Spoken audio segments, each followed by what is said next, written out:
It was the morning of January 15th, 1947, and Los Angeles was waking up under a layer of cold, damp fog that seemed to cling to the asphalt of the streets.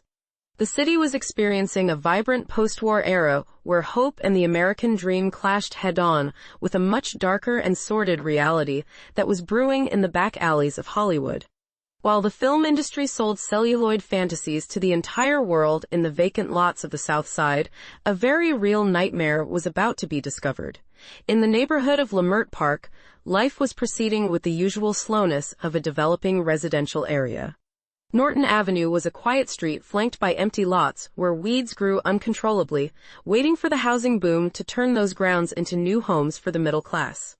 It was just before 10 in the morning when a neighbor named Betty Bersinger was walking on the west sidewalk of the street.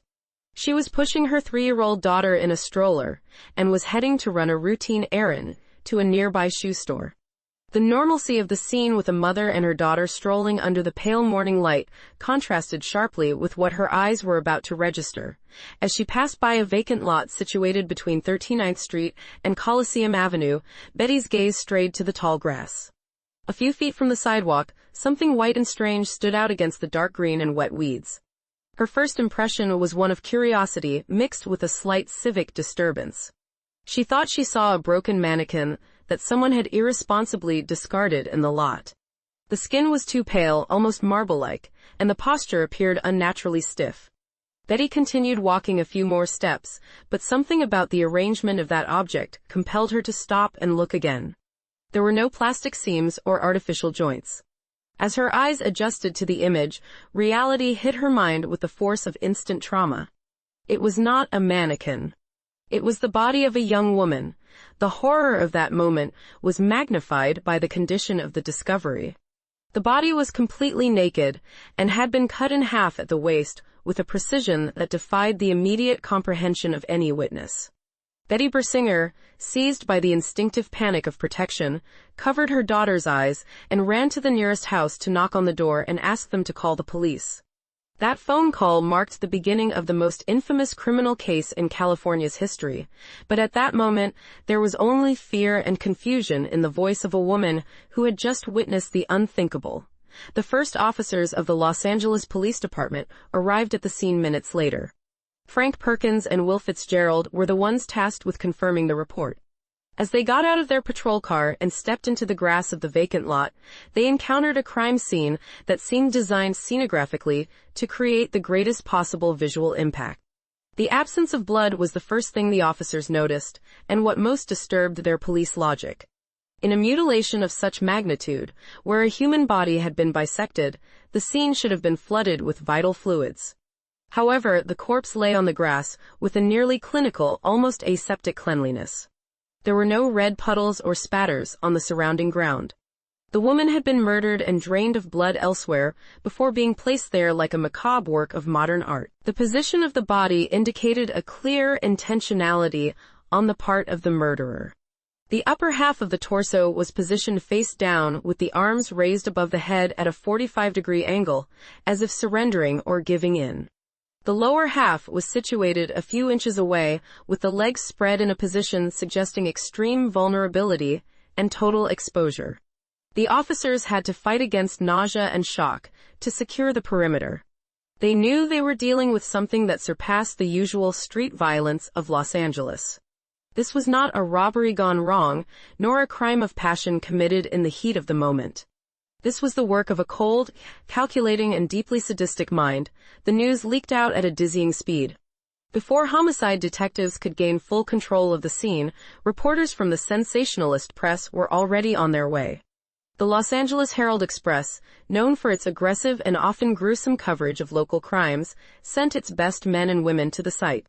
At that time, the relationship between the press and the police was symbiotic and often corrupt, allowing journalists to access crime scenes with a freedom that today would be unthinkable.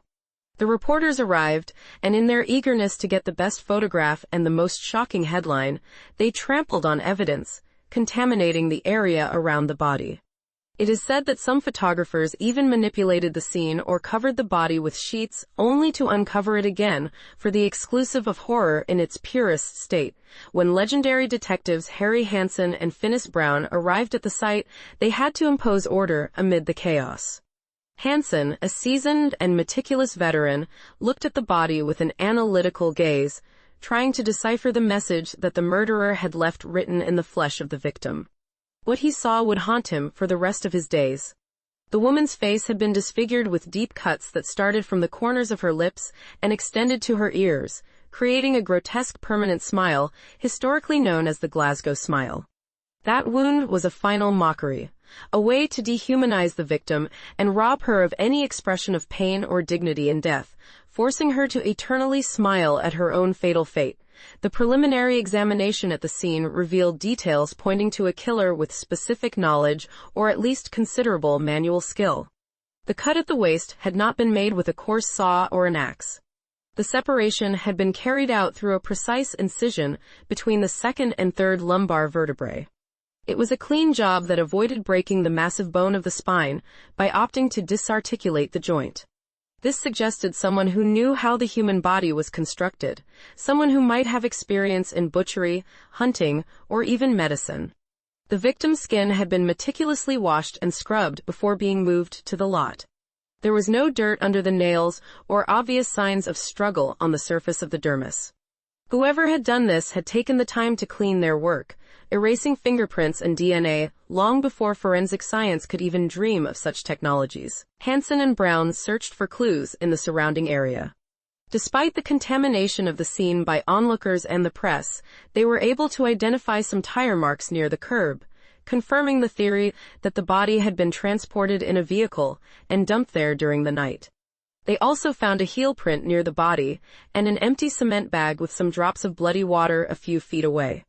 However, the most eloquent clue was the very silence of the scene. The victim had not died there. Leimert Park was merely the canvas where the murderer had chosen to display their creation. The true place of horror, the torture chamber where this woman had spent her last hours, remained a mystery somewhere in the vast city of Los Angeles. The identification of the victim became the immediate priority. At that time, she was simply a Jane Doe, a nameless body. Her features were so pale, and her dyed black hair contrasted so much with her skin that the image was hypnotic. The detectives noticed that she had her fingernails chewed down to the quick, a sign of chronic anxiety that humanized that broken body. She wore no identification, clothes, or jewelry.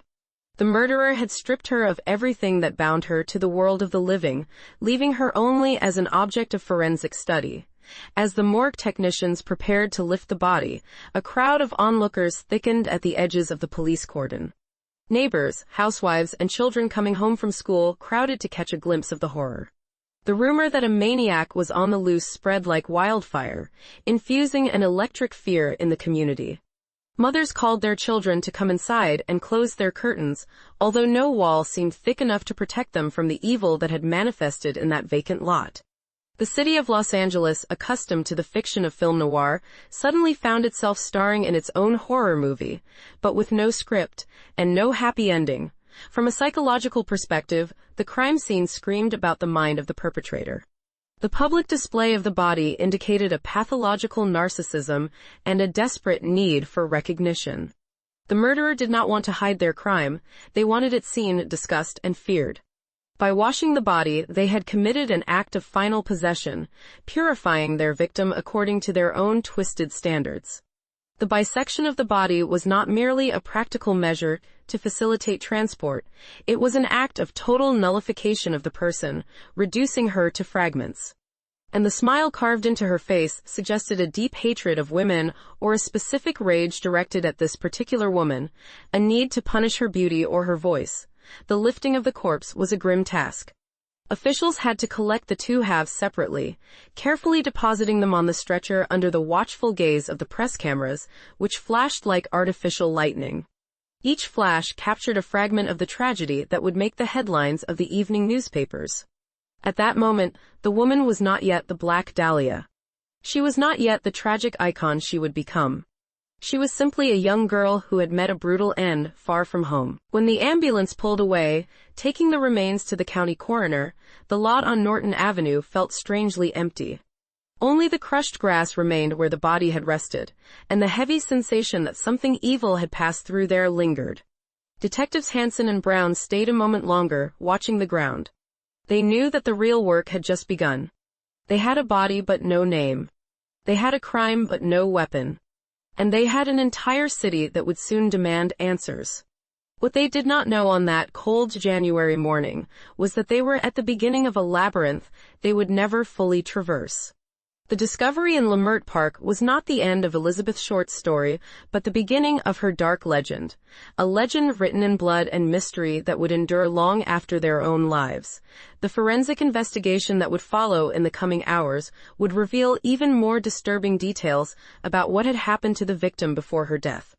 The autopsy report was destined to become a must-read document to understand the human capacity for cruelty.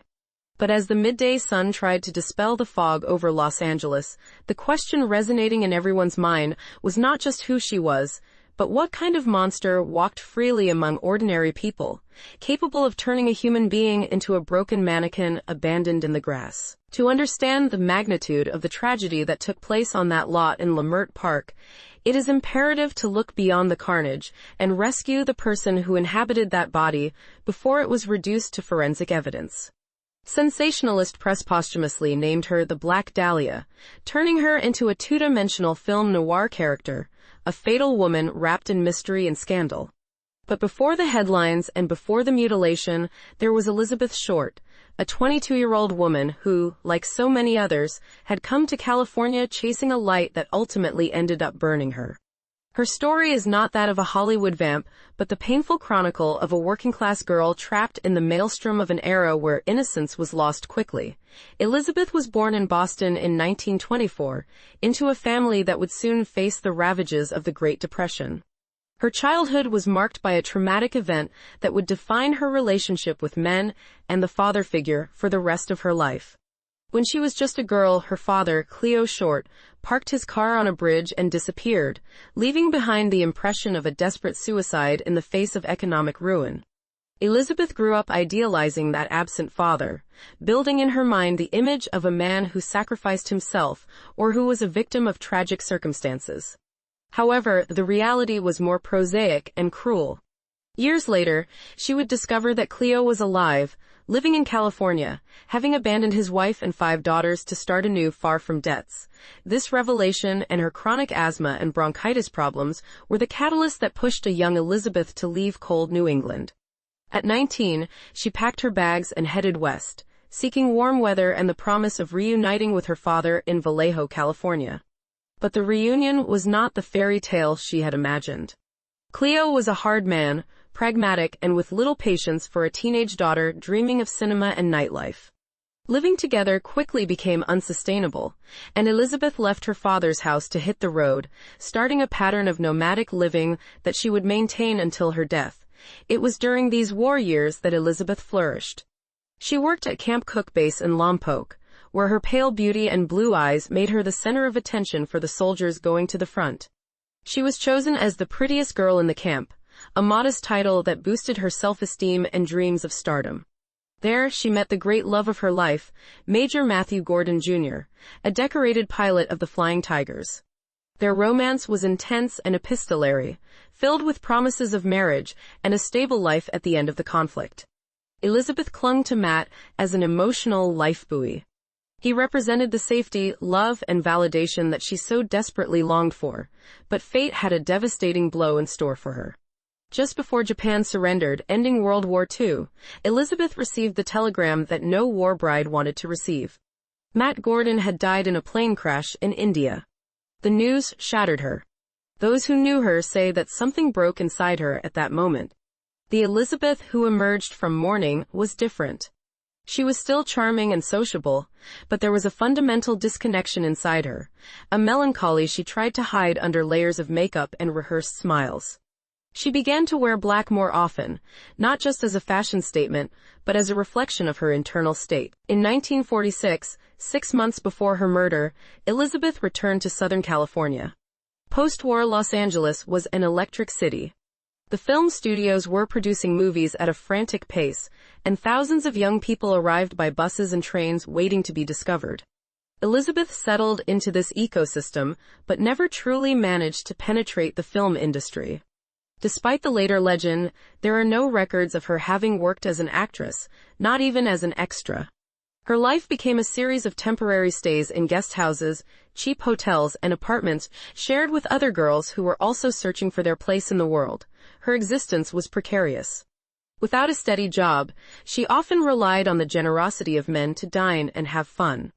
This has led many to stigmatize her erroneously as a prostitute, a label that the Los Angeles police and press used to devalue her case and justify the lack of progress in the investigation. However, testimonies from her roommates and the men who dated her paint a different picture.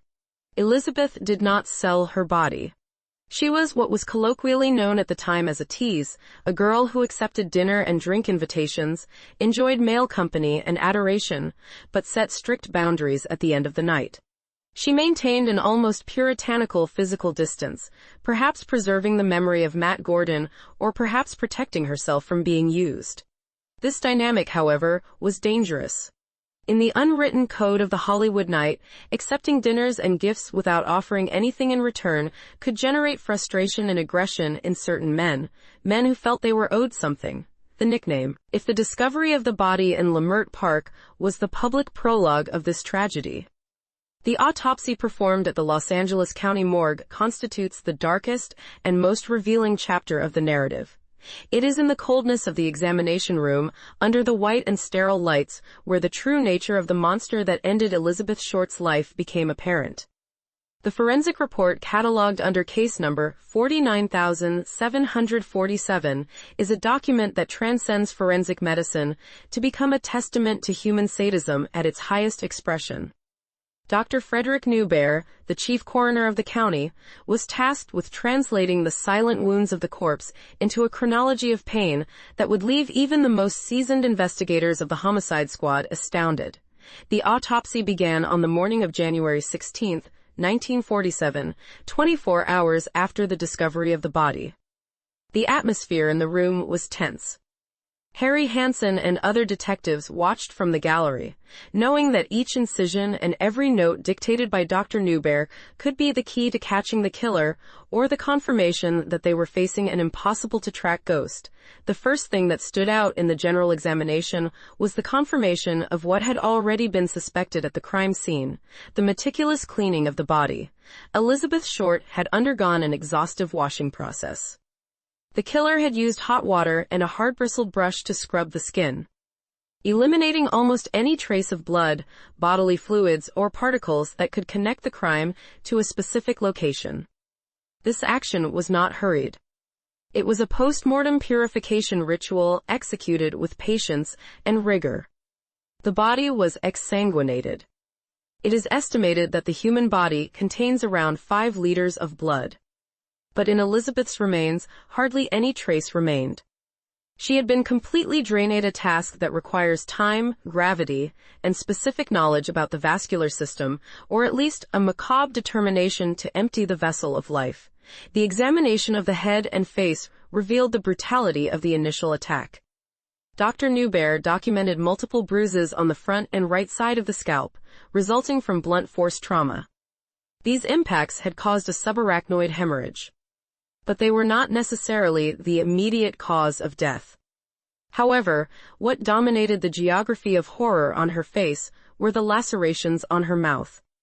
The killer had used a sharp knife to cut from the corners of the lips towards the ears, extending the incision about 7.5 centimeters on each side.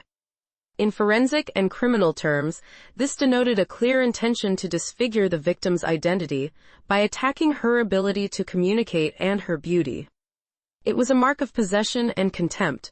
Upon examining the neck, the coroner found ligature marks suggesting strangulation, although it was not the final cause of death. There were also marks on the wrists and ankles, indicating that Elizabeth had been tied up and restrained for a considerable period before dying. These ligature marks were vital for reconstructing her last hours. Elizabeth did not die immediately. She was held against her will, immobilized, and subjected to torture while still conscious. The skin around the bindings showed signs of vital reaction, meaning that her heart was still pumping blood when she was tied up, confirming the theory of prolonged kidnapping during that lost week. The most technically puzzling aspect of the autopsy was the bisecting of the body. The separation of the torso and pelvic area had been performed using a technique known as hemicorporectomy. Contrary to what the sensationalist press speculated, the killer had not used a saw to cut through the bone. Instead, he demonstrated precise anatomical knowledge or remarkable empirical skill by making the incision between the second and third lumbar vertebrae. The cut passed through the intervertebral discs, soft tissues, and ligaments, avoiding the need to saw through the massive spine. Once the soft tissues were cut and the organs separated, the spine parted cleanly. Dr. Newbear and the detectives debated intensely about this point. Did this indicate that the killer was a doctor or a surgeon? It was a tempting possibility. In the 40s, a procedure of this type was extremely rare and complex, known only to specialists in radical pelvic surgery. However, there was also the possibility that it was someone with experience in butchery or hunting. Someone who was accustomed to butchering large animals and who intuitively understood where the joint connections were. The cleanliness of the cut suggested a steady hand and the right tools. Not a frantic act of uncontrolled violence. The examination of the internal organs shed light on the time of death and the conditions of her captivity. Elizabeth's stomach contained a small amount of fecal matter and a greenish liquid. But there were no remnants of digestible food. This indicated that she had not eaten anything solid in the days prior to her death. The implication was devastating. During her kidnapping, her captor had not fed her, keeping her in a state of growing physical weakness.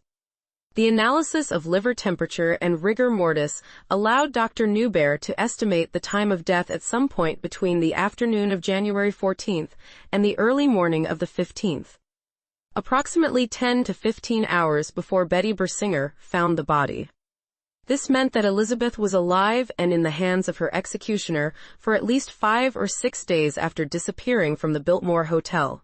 The injuries on the body told a story of sexual sadism.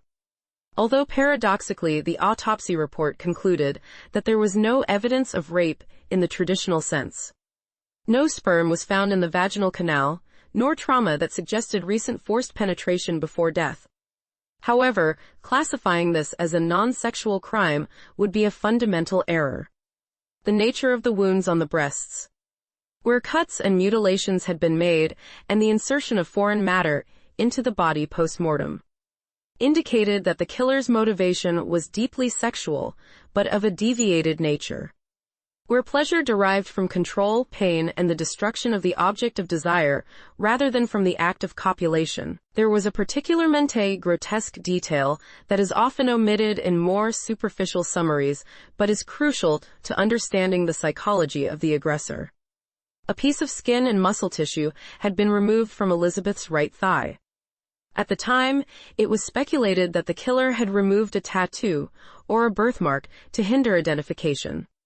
But Elizabeth's medical records did not mention any tattoo in that area.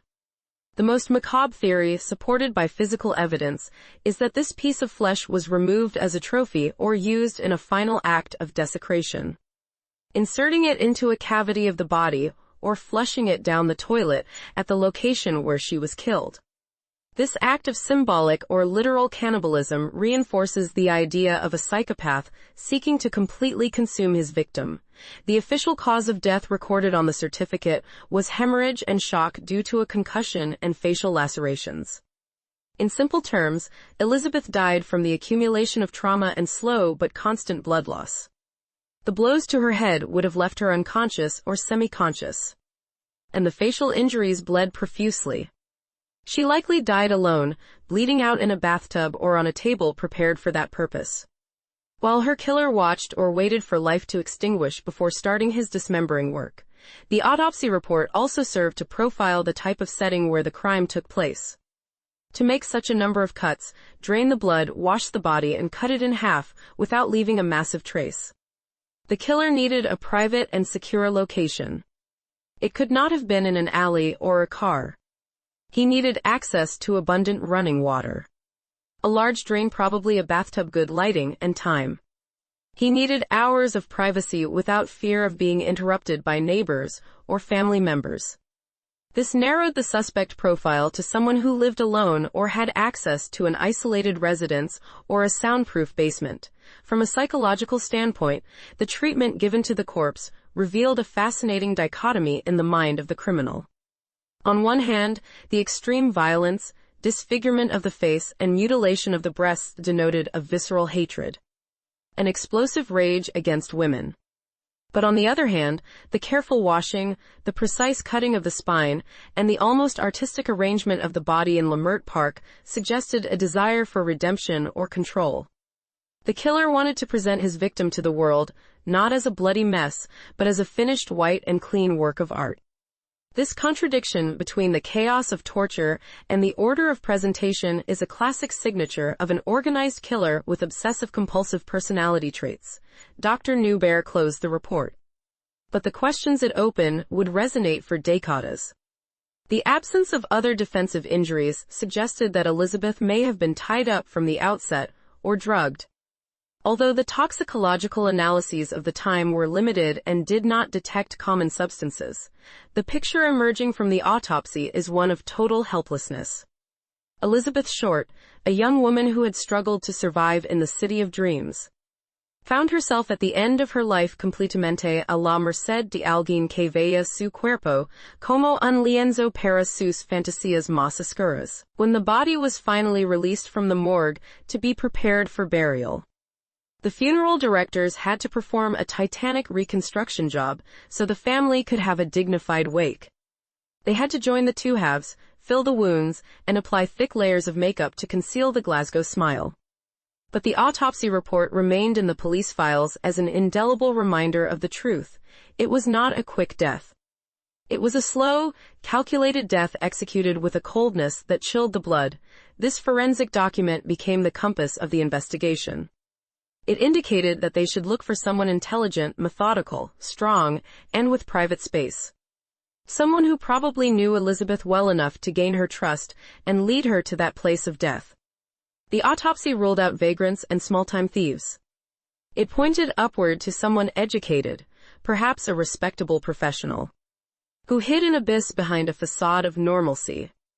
And it was precisamente esta dirección la que llevaría a los investigadores a considerar nombres que sacudirían los mismos cimientos de la alta sociedad en Los Angeles, nombres de doctores y figuras poderosas que inquietantemente se ajustaban al perfil delineado por el escalpelo del Dr. Newbear. As Elizabeth's body traveled back to Oakland to be buried away from the city that destroyed her, the detectives remained with the report in hand, knowing they had all the details of the how, but were desperately missing the who and the why. The anatomy of horror was complete, but the hunt for the architect of that nightmare had barely begun. Science had spoken, now it was the turn of the streets, the informants, and the press. And the next step in this macabre dance would be the appearance of an unexpected character.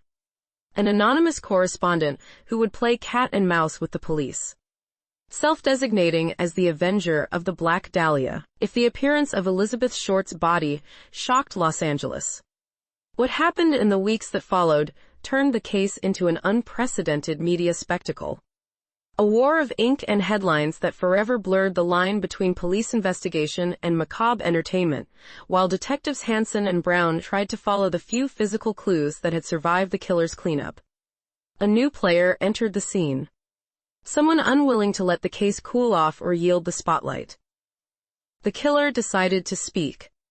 And he decided to do it through the channel he knew would amplify his voice to the maximum. The sensationalist press of the Hearst Empire. On January 21, 1947, 9 days after the body was discovered, the editor of the Los Angeles Examiner received a disturbing call. The voice on the other end of the line was male, calm, and deliberate. The caller congratulated the editor on the coverage his newspaper was giving to the Black Dahlia case. but added a biting critique. The police and the press were wasting their time. They were not getting closer to the truth. Before hanging up, the man issued a promise that chilled the journalist's blood. He promised to mail the victim's belongings. Items that would prove beyond any doubt that he was the author of the crime. Many in the newsroom thought it was a tasteless joke. One more among the dozens of false calls they received daily. But on January 24th, a manila envelope arrived at the Biltmore post office, addressed to the Los Angeles Examiner. The address was written in letters cut out from newspapers and magazines, glued together to form the words. A classic ransom note technique that seemed pulled from a gangster movie. But in this context turned out to be terribly real. The first thing the employees noticed as they handled the envelope was a penetrating chemical smell. The envelope reeked of gasoline when the editors opened the package under police supervision. The contents confirmed the worst suspicions. There, on the newsroom table, were the personal items Elizabeth Short had with her the last time she was seen alive. There was her birth certificate, her social security card, personal photographs, and most importantly, her small black address book with the name Mark Hansen embossed in gold. The phone promise had been fulfilled. The killer was not just watching. He was actively participating in the narrative of his own crime. The use of gasoline was not coincidental. Forensic analysis revealed that the sender had soaked the envelope and its contents in fuel to erase any fingerprints. It was a clever forensic counterintelligence measure, demonstrating once again that they were dealing with a calculating individual knowledgeable about police methods. Despite the efforts of the lab technicians, who tried to recover latent fingerprints using silver nitrate and iodine fumes, the gasoline had done its job. The killer remained a ghost without fingerprints. But now he was a ghost who communicated, along with the personal items. There was no lengthy letter or manifesto, but the action itself was the message. By sending the belongings to the newspaper and not the police, the killer was declaring his contempt for authority and his desire for publicity. He wanted the public to see his trophies. The press, eager for sales, did not disappoint. The Examiner and the Herald Express published photographs of the items on the front page, fueling collective hysteria. It was during this period that the killer began to be known by the nickname with which he would sign one of his later notes. The Black Dahlia Avenger. Mark Hansen's address book immediately became the holy grail of the investigation. Hansen was a local businessman, owner of several nightclubs and the house where Elizabeth had briefly stayed. Although he was thoroughly investigated and ultimately ruled out as the material killer, the address book contained the names of dozens of men with whom Elizabeth had been in contact. However, there was one frustrating detail. Several pages were missing. Someone had torn sheets from the book before sending it. The logical deduction was that the killer was in that address book and had removed his own page to protect his identity, or perhaps to incriminate someone else by omission. The police embarked on the titanic task of locating and interviewing each of the listed men. A hunt that took them from Hollywood executives to jazz musicians and wanderers, but which yielded no guilty party. While the police chased shadows, the press descended into the abyss of journalistic and ethical behavior. In their eagerness to obtain exclusives, the reporters of the Examiner committed one of the cruelest maneuvers in the history of journalism. They located Elizabeth's mother, Phoebe Short, in Medford, Massachusetts. Phoebe still did not know her daughter had died. The reporters called her on the phone and, shamelessly lying, told her that Elizabeth had won a beauty contest in California.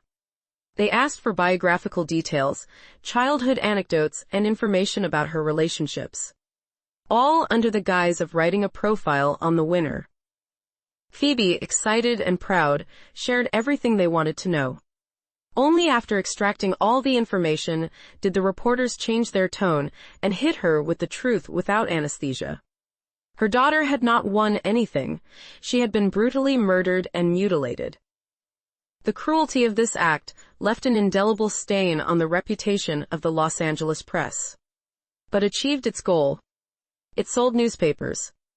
Millions of them, on January 26. Another letter arrived. This time, it was a handwritten note, written in capital letters, and again sent to the Examiner. The message was brief and chilling. Here it is. I will turn myself in on Wednesday, January 29th, at 10 a.m. I had fun with the police. Black Dahlia Avenger. The city held its breath. The police set up a massive surveillance device at the designated location, hoping the monster would finally show his face. Wednesday morning, Los Angeles was a city on edge. Agents waited. Reporters waited. The public waited. But the hands of the clock passed 10. Then 11. And no one appeared. At 1 in the afternoon, a new note arrived. Mocking and arrogant. I've changed my mind. I won't surrender. Don't try to find me. The Avenger was playing cat and mouse, enjoying his power to mobilize an entire police department with a single piece of paper. This exhibitionist behavior fit perfectly with the psychological profile of a narcissistic psychopath. Murder had not been enough. He needed the validation of public fear and the humiliation of the authorities. He felt superior, untouchable. A puppeteer pulling the strings of a terrified city. The media pressure had a disastrous side effect on the investigation. The epidemic of false confessions. In high-profile cases, it is common for mentally unstable individuals to confess to the crime, seeking notoriety or punishment for imaginary wrongs. But in the case of the Black Dahlia, this reached absurd levels. In the first weeks, more than 30 people turned themselves into the police claiming to be the killer. Men, women, housewives, soldiers discharged with combat fatigue. Sergeant Finis Brown's desk was filled with incoherent confessions that needed to be investigated and dismissed one by one. Consuming valuable resources and critical time, one of the most notorious cases was that of Army Corporal Joseph DeMay, who showed up with blood-stained clothes and claimed to have killed Elizabeth during a blackout caused by alcohol. The police interrogated him for days, hopeful that they had found the guilty party. However, it was proven that DeMay was at his military base in New Jersey at the time of the murder. His memories were the product of a fantasy induced by war trauma and obsessive newspaper reading. Like him, dozens of false Avengers paraded through the station, muddying the waters and allowing the real killer, the man who had sent the gasoline-scented address book, to remain hidden in the shadows. The letters continued to arrive for a while, but their authenticity began to be questioned. Once the style of the cutout notes became public, any prankster with scissors and glue could imitate the Avenger. The police were inundated with false leads, wrong sightings, and conspiracy theories. It was said that Elizabeth was pregnant, false. That she was a lesbian, unproven. That she knew mafia secrets.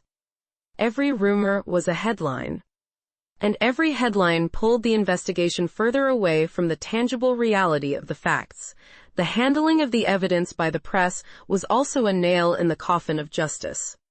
Before handing over the letters and the address book to the police, editors and reporters had handled them, passed them from hand to photograph and read them. If the killer made any mistake and left a partial print despite the gasoline, it was destroyed by the negligence and greed of the media. The crime scene had been trampled, and now the documentary evidence was contaminated. It was the perfect storm of incompetence and interference that guaranteed impunity. As the weeks passed and the Avenger stopped writing, the case began to stagnate. The list of suspects was huge, encompassing everyone from unknowns seen in bars to prominent figures of Angelino society. The LAPD, under immense political pressure to solve the crime and clean up the city's image, began resorting to desperate measures. including the use of illegal hidden microphones and warrantless surveillance. Amid this chaos, however, names emerged that could not be discarded so easily as the crazies confessing at the counter. Investigators began to focus their attention on a specific profile. Men with medical knowledge, with a history of violence towards women, and with the economic means to maintain a double life. The theory of the crazy vagrant faded in the face of evidence of an organized and sophisticated mind. The Black Dahlia case was becoming a black hole that absorbed the light of the truth. The letters from the Avenger, which initially seemed the key to solving the mystery, ended up being a monument to the killer's vanity and the failure of institutions. The man who dismembered Elizabeth Short had achieved his ultimate goal. He had not only taken her life but had turned her death into a circus where he was the invisible and omnipresent ringmaster. But amid the mountain of false leads and the noise of the yellow press, there were real threads that, had they been followed with current technology and methodology, could have led to a concrete door. There were witnesses who spoke of a mysterious man at the nightclub, of a light-colored sedan, of a possessive attitude. The investigation was now entering its most complex phase, separating the grain from the chaff, forgetting the mocking letters, and looking into the eyes of the men who truly surrounded Elizabeth in her final days. And among all those men, one began to stand out for the darkness of his biography and the strange coincidences linking him to the crime. The shadow of suspicion began to stretch toward the Hollywood Hills, toward a mansion that looked like a Mayan temple, and toward a man who lived life as if it were a surreal and perverse work of art. The Avenger had gone silent, but the search for the truth was about to take a turn into the bizarre and the unimaginable. In the history of criminology, there is an almost infallible axiom: when a woman is murdered, the culprit is often from her closest circle. The husband, the boyfriend, the jilted lover, or the last person who saw her alive. It is the law of proximity and statistics, and it was the logic that guided the frantic first steps of the Los Angeles police after identifying Elizabeth Short. Before conspiracy theories and crazy surgeons took over the narrative, the investigation focused on the hunt for tangible men of flesh and blood who had shared breath and space with the victim in her last hours. The raid began with brutal intensity, dragging into the public eye individuals who were merely seeking companionship, and ended up caught in a media and police hurricane. The first name on the red list of detectives Hansen and Brown was Robert Manley, known to everyone as Red due to the fiery color of his hair. Manley was an ordinary man, a 25-year-old salesman of pipes and hardware supplies with a seemingly quiet life in the suburbs, a stable marriage, and a baby on the way. However, fate wanted him to be the last known link in Elizabeth's chain of life. He was the one who picked her up in San Diego. He was the one who drove with her along the Pacific coast. And he was the one who saw her disappear through the revolving doors of the Biltmore Hotel that afternoon of January 9th. For the police, under the suffocating pressure of the press and the mayor's office, Manley was not just a witness, he was the ideal suspect. The arrest of Red Manley did not take long. He was located and interrogated with a harshness that bordered on psychological torture. The detectives were convinced they had their man. The narrative fit perfectly. A married man picks up an attractive and troubled girl, tries to seduce her, she rejects him, and in a fit of rage he kills her. It was an old story, as easy to sell to a jury. For days, Manley was subjected to marathon interrogations in the windowless rooms of the Central Police Station. They yelled at him, showed him photos of the mutilated corpse, and demanded a confession. But Manley, despite the fear and confusion, maintained his story with unwavering consistency. He detailed the trip from San Diego. He described a distant, melancholic, and strangely nervous Elizabeth. He recounted how they stopped at a motel along the way, but that there was no sexual intimacy. She slept in a chair fully dressed while he occupied the bed. This forced chastity, this invisible barrier that Elizabeth raised around her, was consistent with the profile given by her other companions, but to the police of the time it sounded suspicious. What man pays for a motel and a dinner to get nothing in return? Sexual frustration became the hypothetical motive. However, Manley's alibi for the critical days of the lost week was as solid as a rock. After leaving Elizabeth at the Biltmore, he returned home to his wife and family. He had witnesses, records, and the undeniable routine of a man returning to his ordinary life. But the police were not willing to let their prey go so easily. They subjected Manley to a polygraph test, the lie detector, a technology that in 1947 was seen with a mix of scientific reverence and superstition. Manley passed the test.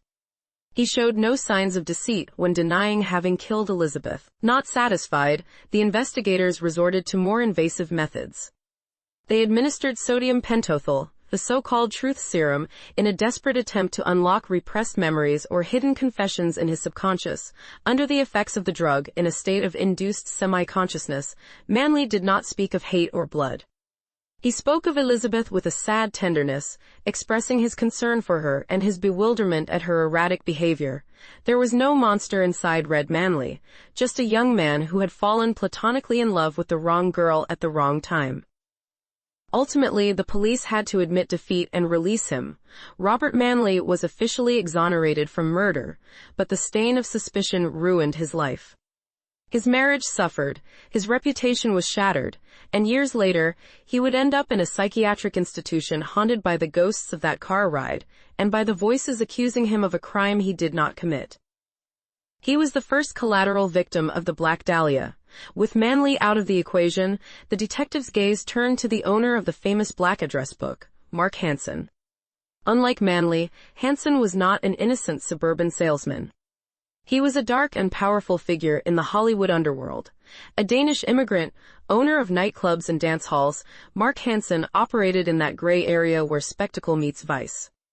He lived in a bungalow behind his club, the Florentine Gardens, and also owned a house on Carlos Avenue, where he allowed young aspiring actresses arriving in the city with no money to stay. Elizabeth Short had been one of those girls. The relationship between Mark Hansen and Elizabeth was complex and toxic. She had lived in his house for a few weeks in 1946, along with other girls, including actress Anne Toth. Testimonies collected by the police painted a picture of Hansen obsessed with Elizabeth, trying time and again to bed her, and being constantly rejected. Elizabeth, in her usual style, accepted his hospitality and his money but denied him access to her body. For a man like Hansen, used to getting what he wanted in his own nocturnal kingdom, this rejection was a constant humiliation. Hansen became the main suspect for a long period. He had the motive, the narcissistic rage of a powerful man spurned by a girl with nothing. He had the means, access to vehicles, private places, and connections to dispose of evidence. And he had the direct link. His name was on the cover of the address book sent by the killer. The police theory was that the killer had sent the address book specifically to incriminate Hansen, or perhaps it was Hansen himself, playing a twisted game of double psychology. Mark Hansen's interrogations were tense. He admitted knowing her, admitted that she was a gold digger manipulating men, but vehemently denied having killed her. His alibi was less clear than Manley's, but there was also no physical evidence directly linking him to the crime scene or the body. There was no blood in his house or in his cars. Hansen was an intelligent man with expensive lawyers and political connections, which made it difficult for police to pressure him in the same way they did with Manley. Although he was never formally charged, many of the original detectives on the case went to their graves convinced that Mark Hansen knew more than he let on, or that perhaps he had orchestrated the crime through others. However, the surgical precision of the body's dismemberment did not fit the profile of a nightclub owner. Hansen could be a thug, but he was not a surgeon. As the leads on Manley and Hansen cooled, the investigation expanded into what the detectives metaphorically called the Bar of the Lost. It was a reference to the vast network of dive bars, cheap dance halls, and late-night diners where Elizabeth spent her hours. The police realized that the victim's social life was a labyrinth of casual encounters and fleeting dates. In the address book and through interviews with her friends, they identified more than 25 men with whom Elizabeth had some kind of relationship in the months leading up to her death. It was a gallery of disparate characters, discharged soldiers, struggling jazz musicians, itinerant businessmen, and aspiring actors. Each of them was tracked down. The Los Angeles police deployed a massive operation, sending agents to cities across the country to interview any man whose name had been whispered in connection with Beth. A police lieutenant who knew her, an airline employee, and even former schoolmates were investigated. In this process, a line of investigation emerged that reflected the biases of the time: the lesbian connection. Because Elizabeth often shared a bed with her roommates, a common practice for economy and space, and due to her rejection of sex with men, some investigators became obsessed with the idea that the crime might have been passionate but committed by a jealous woman. Roommates and women from the nightclub scene were thoroughly investigated, looking for any female figure with the physical strength and necessary hatred to commit such an atrocity. This theory, however, quickly crumbled in the face of a lack of evidence and the brutally misogynistic nature of the mutilations that suggested a deep male anger. The fundamental problem with this endless list of suspects from the Bar of the Lost was that none fit the forensic profile of the killer. Most of these men were transients in Elizabeth's life, types who would buy her a burger or a drink in exchange for a conversation and a smile. They could be pathetic opportunists or even violent in a bar fight, but none seemed to have the capability, the infrastructure, or the cold mind necessary to kidnap a woman for a week, drain her blood, anatomically bisect her body, and wash the remains before displaying them publicly. The police faced a frustrating paradox. They had too many suspects and yet none. Elizabeth Short knew many people, but no one really knew her. She moved in concentric circles of superficiality, skimming the lives of dozens of people without taking root in any. This made it easier for a predator to have entered her orbit without raising suspicions. The killer could be someone she had just met at the Biltmore that afternoon, someone not in the address book, someone operating off the radar of usual boyfriends and suitors. The investigation into the Bar of the Lost revealed Elizabeth's extreme vulnerability. She was an easy prey in an ecosystem full of sharks. Her survival strategy, relying on the kindness of strangers, had a fatal margin of error. And at some point between 6:30 in the evening on January 9th and the morning of the 15th, that margin of error closed abruptly. There was one testimony that particularly unsettled the investigators, but could never be fully corroborated. A woman reported seeing Elizabeth in a bar on the night of her disappearance, accompanied by a man and a woman with a severe appearance. According to the witness, Elizabeth appeared scared or drugged, and the couple seemed to be controlling her. Was this the trap? A couple who offered her a place to stay or a job in the film industry. The idea of a murderous duo resonated with some aspects of the case, but got lost in the fog of unconfirmed testimonies and visions induced by collective hysteria. At the end of this first phase of the investigation, the LAPD had to accept a bitter truth. The obvious suspects were not the culprits. The killer was not the jilted boyfriend or the jealous pimp. They were facing a different type of criminal.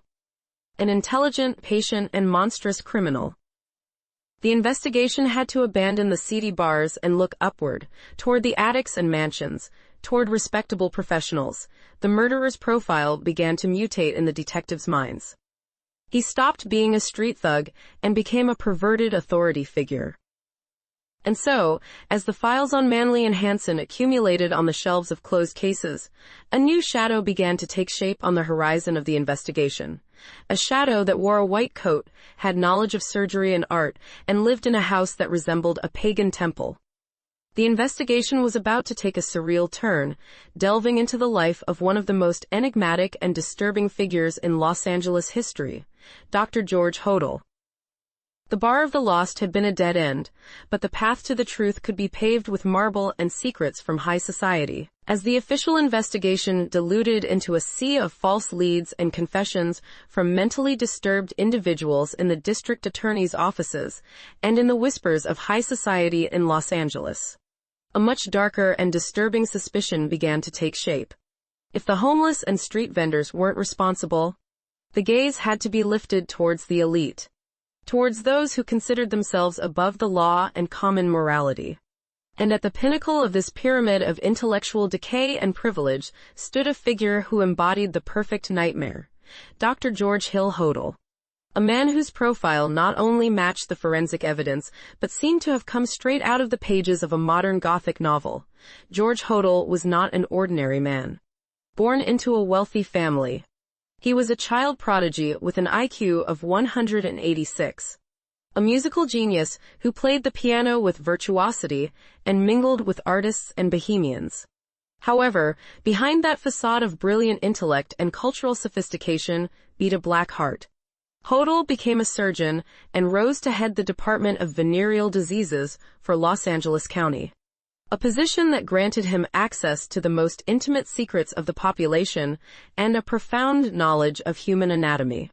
But his interest in the body went beyond healing. For Hodel, flesh was a malleable material, and surgery could be a higher form of art. The setting where this man led his private life was as disturbing as his personality. Hodel lived in the Franklin House, now known as the Soden House, an architectural mansion located at 5121 Franklin Avenue in the heart of Hollywood. Designed by Lloyd Wright, son of the famous architect Frank Lloyd Wright. The house has an imposing and sinister appearance reminiscent of a Mayan temple. Its facade of textured concrete blocks resembles the jaws of a prehistoric beast or an impenetrable fortress. Inside, the house is organized around a central enclosed courtyard, creating a hermetic and private world ideal for hiding secrets. The acoustics of the house and its fortress design allowed what happened within its walls to remain isolated from the outside world.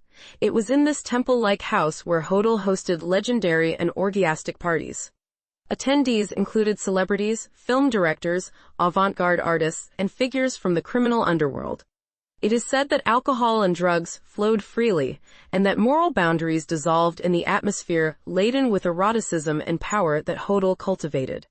But what drew the attention of investigators towards him was not just his parties, but a family scandal that erupted in 1949. 2 years after the murder of Elizabeth Short, Hodel's own teenage daughter, Tamar, accused her father of incest and sexual abuse. The trial was a media spectacle that exposed the depravity reigning at the Soden house. Tamar recounted stories of orgies in which she was forced to participate and described her father as a manipulative man who believed himself to be an untouchable god. Although Hodel hired the best lawyers and managed to be acquitted thanks to legal technicalities and the ruthless discrediting of his daughter, the trial left an indelible stain. It revealed a man capable of crossing any ethical line. A sexual predator operating under the mantle of medical respectability. It was following this trial and persistent rumors that the Los Angeles District Attorney's Office decided to investigate Hodel in connection with the Black Dahlia case. In 1950, in a secret operation that remained hidden for decades, investigators installed hidden microphones in the Soden house. For weeks, they recorded Hodel's conversations and monologues, hoping he would make a mistake. And he did. Or at least that is what the chilling transcripts preserved in the archives suggest. In one recording dated February 18, 1950, George Hodel is heard speaking with an unidentified visitor. In a calm and arrogant voice, he pronounces the words that constitute an implicit confession for many. More than 75 years have passed since that cold morning in Leimert Park. And yet the shadow of Elizabeth Short continues to loom over Los Angeles with the same intensity as on the first day. Time, which is usually the great solvent of memory, in this case has acted as a macabre preservative, petrifying the mystery and turning it into part of the cultural DNA of the city. The Black Dahlia case is not just a police file archived under Code 49747. It is an open wound in the collective psyche. A story that refuses to die because it was never given an ending, as the original detectives aged and passed away, and witnesses took their secrets to the grave. The case entered a new phase. The era of independent investigators, crime historians, and above all, the era of children accusing their parents, when the dust of the initial investigation settled in the late 1940s. The Los Angeles Police Department was left with an unsolvable case on its hands, not due to a lack of suspects, but paradoxically due to an excess of them, and an institutional paralysis caused by corruption and fear of scandal.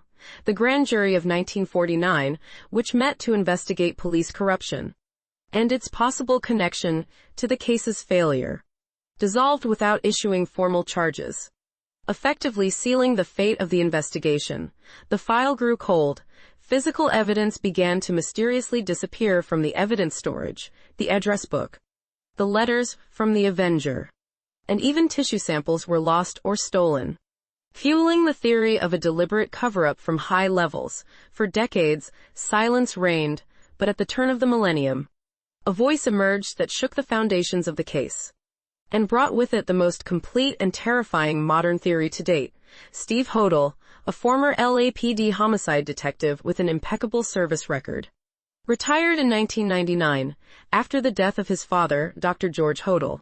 Steve began reviewing the belongings of the elderly physician in a small photo album. He found 2 passport-sized photos of a young woman with light skin and dark hair. The woman resembled Elizabeth Short in a haunting way. That chance discovery was the beginning of a personal odyssey that would lead the son to investigate the father, transforming his filial admiration into an indescribable horror. Steve Hodel applied modern police methodology to a case half a century old. He did not rely on hunches, but on cumulative circumstantial evidence that, when combined, formed a clear picture. He discovered that his father's handwriting matched that of the Avenger's letters. According to forensic handwriting analysis, he found receipts for bags of cement of the same size and brand as the one found at the crime scene, and most disturbingly, he accessed the complete transcripts of the hidden microphones from 1950 that had been buried in the prosecutor's office archives. Upon reading his father's words tacitly admitting to the murders, Steve realized that he had grown up under the same roof as one of the most prolific and sadistic serial killers in U.S. history. Hodel's investigation expanded beyond Los Angeles. He proposed the theory that his father not only murdered Elizabeth Short, but was also responsible for the lipstick killer crimes in Chicago in the mid-40s, and possibly the murder of the girl Suzanne Degnan. The killer's signature in those cases, the bisecting and washing of the body, exhibited astonishing forensic similarities to the Dahlia case. This connection suggested that Dr. Hodel was a traveling predator who honed his technique over the years, culminating in his macabre masterpiece in Los Angeles.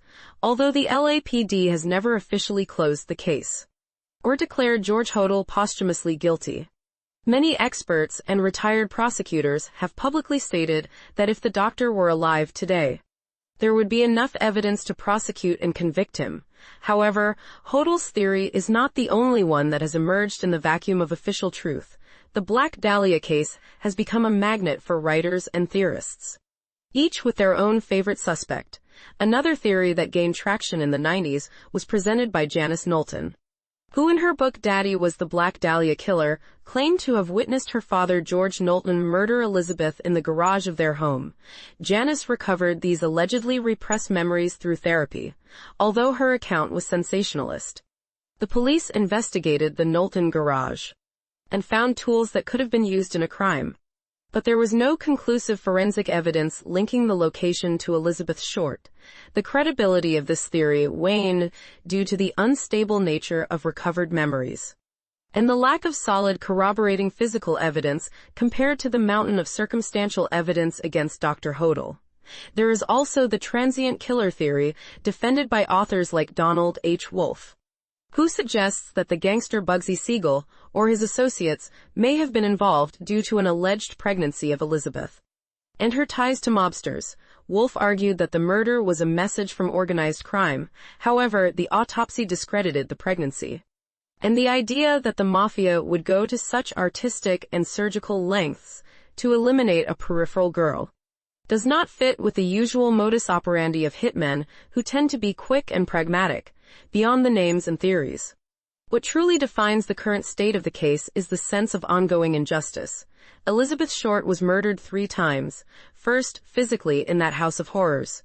Second, morally, by a press that labeled her a prostitute and deviant to sell newspapers, stripping her of her dignity and blaming her for her own fate. And third, institutionally, by a judicial system that failed to protect her and seek vengeance in her name. preferring to protect the secrets of the powerful rather than deliver justice for a girl from Massachusetts. Popular culture has absorbed the case and chewed it up into fiction. James Ellroy's novel and its film adaptation cemented the dark legend. But often at the expense of human truth. The Black Dahlia is now a brand. A Halloween costume. A tourist tour in Hollywood that stops in front of the Biltmore Hotel and the Soden House. It's easy to forget, amidst the glamour of the mystery, that behind the nickname, there was a real person who suffered unimaginable terror. A girl who wrote letters to her mother. Who dreamed of getting married. And who was afraid of the dark. The legacy of the case is also felt in the changes it provoked in criminal investigation. The failure to capture the Dahlia's killer led to a restructuring of the LAPD's homicide unit. And the implementation of stricter protocols for handling evidence and relations with the press. Although these changes came too late for Elizabeth, it also served as a brutal warning for the thousands of young women still arriving in Hollywood. The city of dreams had teeth. And Elizabeth's story was proof that the price of fame could be life itself. Today, the place where the body was found on Norton Avenue is a quiet residential neighborhood with well-manicured lawns and family homes. There is no commemorative plaque.